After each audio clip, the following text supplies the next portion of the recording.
এলাকার যেই ছেলেটা কখনোই খারাপ কাজ বা নেশা করেনি, আজকে সে নাম করা নেশাখোর বা খারাপ কাজে লিপ্ত।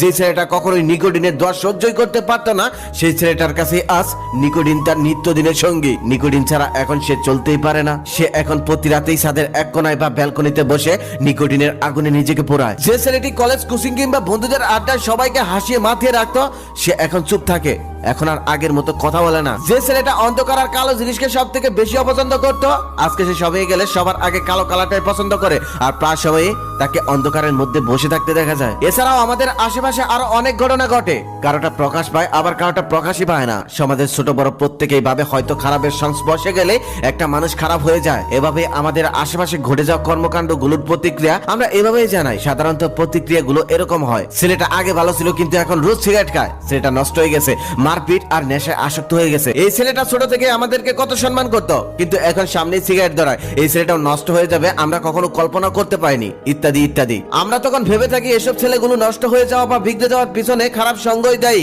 কিন্তু কখনো কি জানতে চেয়েছি বা চেয়েছেন তাদের নষ্ট হওয়ার পিছনে কারণটা কি?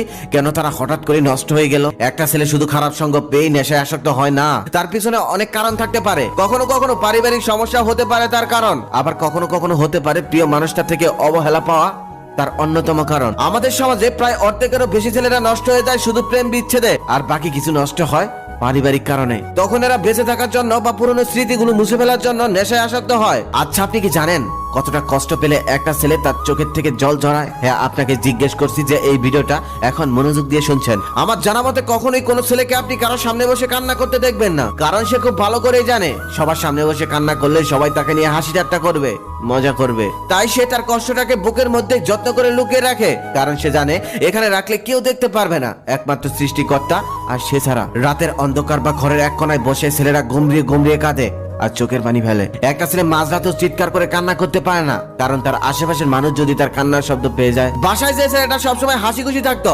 বন্ধুদের আড্ডায় সবাইকে মাতিয়ে রাখতো, কিছুদিন যাবত ভালোবাসার মানুষটার থেকে সেই ছেলেটা অবহেলা পেয়ে অনেকটা বদলে গেছে।